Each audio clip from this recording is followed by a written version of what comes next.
Rehatkan diri. Polis! Polis, sekejap!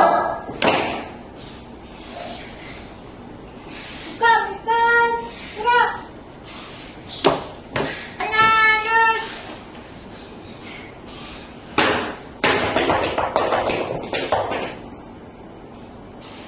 Pandang. Depan.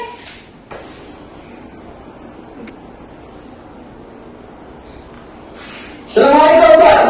Saya Abdul Muslim bin Aiman beserta 2 orang ahli kumpulan. Siap sedia untuk diuji tuan? Terima kasih tuan. Gerak ke kiri. Kiri, Hussein. Gerak kanan. Belakang. Hussein.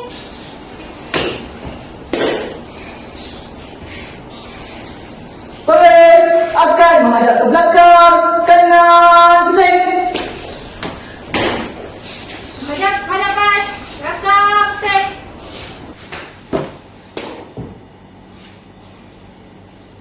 Buka pesan. Gerak. Baris, keluar baris.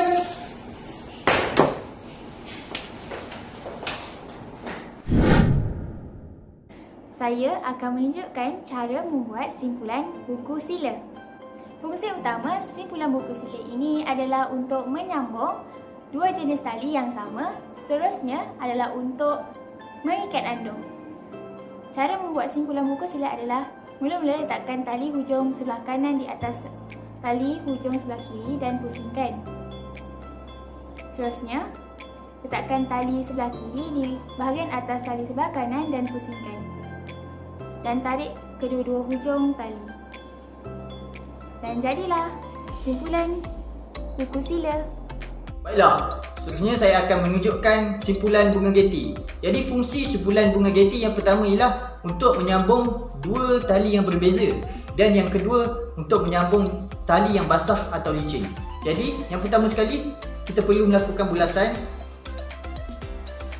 Dan kita masukkan hujung tali ke dalam bulatan ini. Kemudian kita tarik ke atas, kita turunkan tali ni tersebut ke bawah. Kemudian kita masukkan balik tali ni ke dalam ni.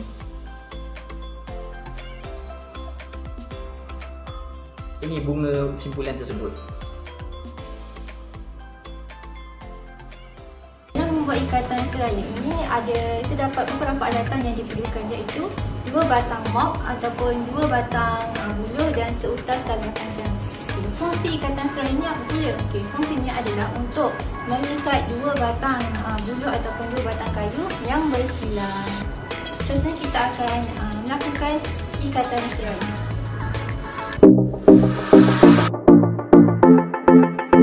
Bagi permulaan ikatan seraya, ikatan simpul mano akan digunakan bagi permulaan ikatan.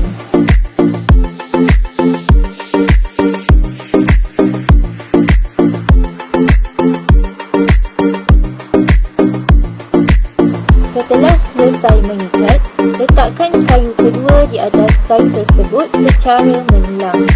Kemudian, lilit tali di kedua-dua kayu seperti berikut.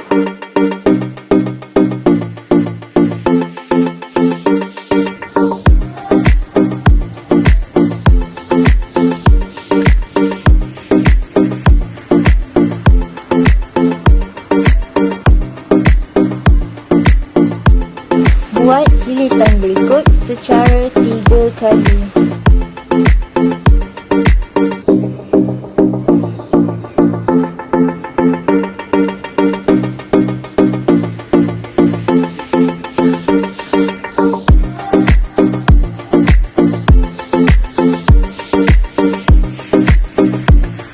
Setelah itu, pusingkan tali mengelilingi celah kayu, tarik dengan ketat.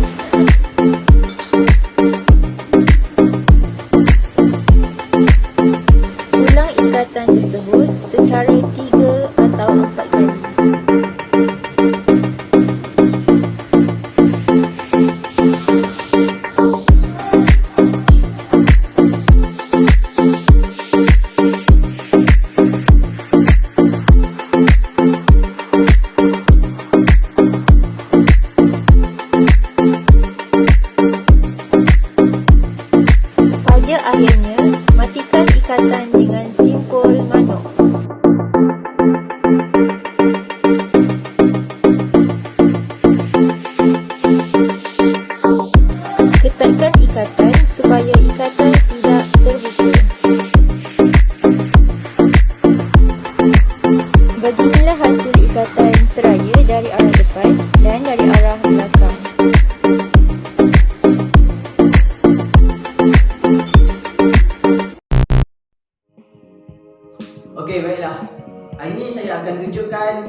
patah tangan model mak saya.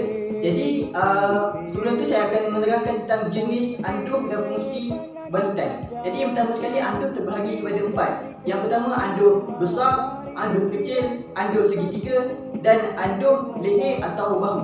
Jadi fungsi kegunaan anduh ini, yang pertama ialah untuk menampung bahagian yang tercedera, yang kedua untuk menghilangkan atau menghentikan pendarahan, dan yang ketiga adalah untuk menahan bahagian yang tercedera. Jadi manakala balutan pula terbahagi kepada 2 jenis.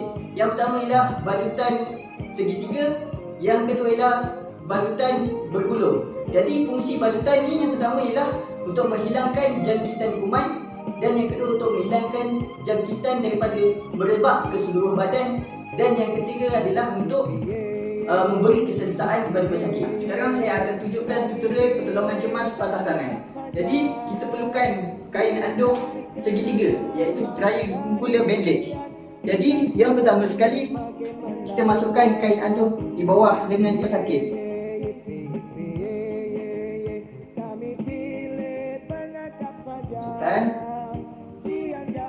Masukkan sedikit.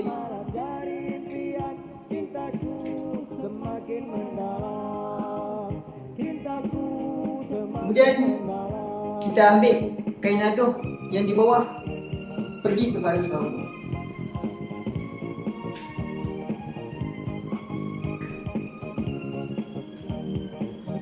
Kemudian kita ketatkan dengan melakukan ikatan buku sila.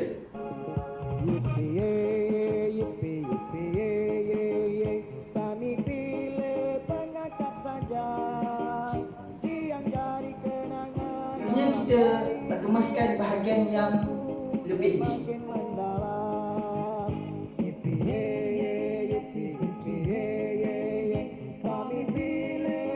Kemudian kita keluarkan 3 jari pesakit. Tanda dah siap. Sekarang anda mampu membuat pertolongan cemas di rumah. Bagi membuat gadget, bahan yang diperlukan adalah beberapa batang kayu dan tali supaya gadget tersebut kelihatan lebih kukuh. Ikatan ini akan dimulakan dengan simpul manuk, kemudian ikatan silang tungku akan dilakukan. Tali akan diikat dengan cara berselang-seli antara kayu. Fungsi bagi ikatan ini adalah untuk mengikat 3 batang kayu atau buluh untuk dijadikan tungku kaki 3 sebagai asas gadget.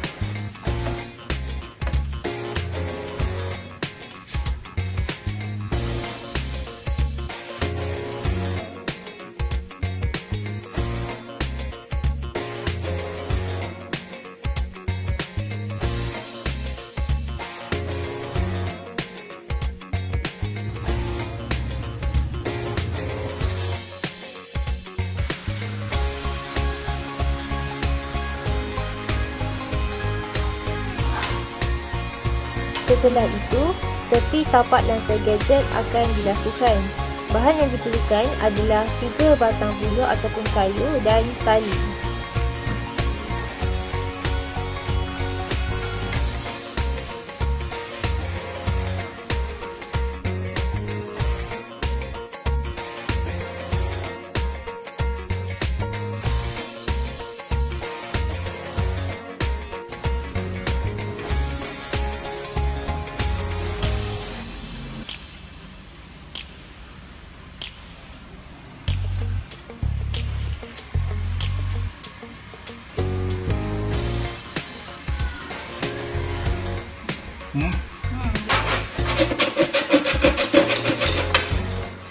Bagi pembuat tapak lantai, susunkan kayu ataupun buluh mengikut saiz.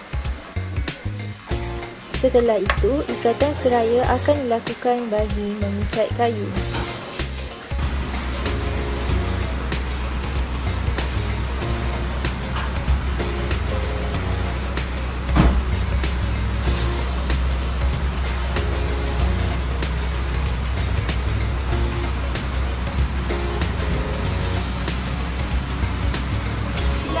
Hasil gadget yang dihasilkan yang dinamakan sebagai tripod. Okey, fungsi tripod ni apa?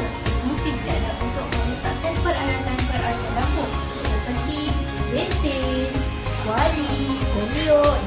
sebagainya.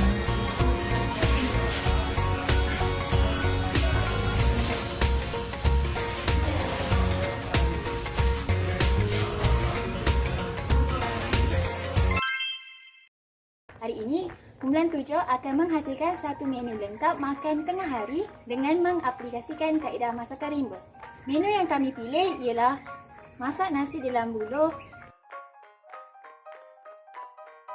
seterusnya ayam pansuh, masak telur di dalam kentang dan ulam-ulaman. Dalam video ini saya akan menunjukkan cara dan proses memasak menggunakan kaedah masakan rimba.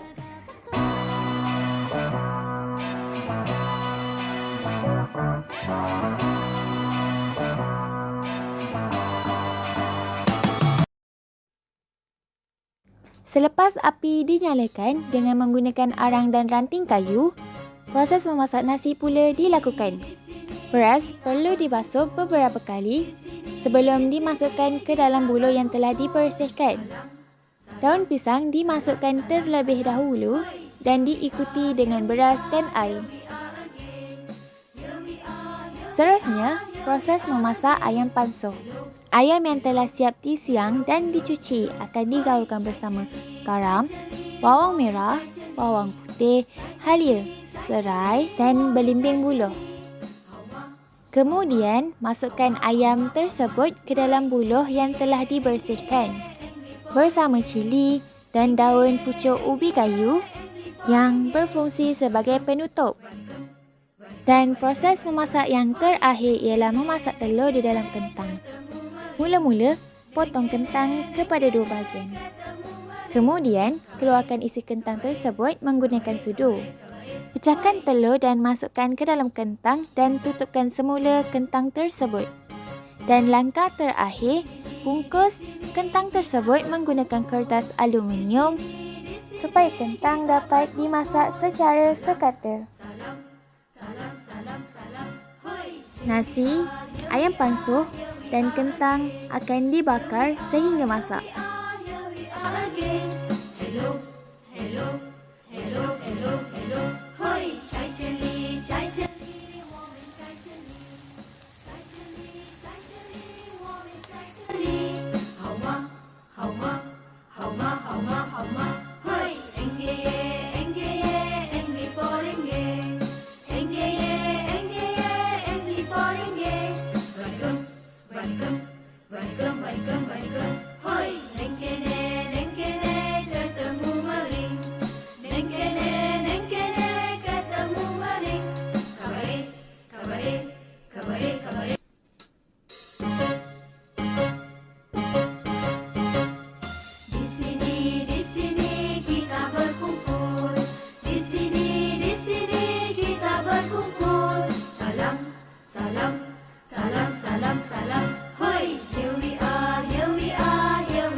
Sekian, terima kasih.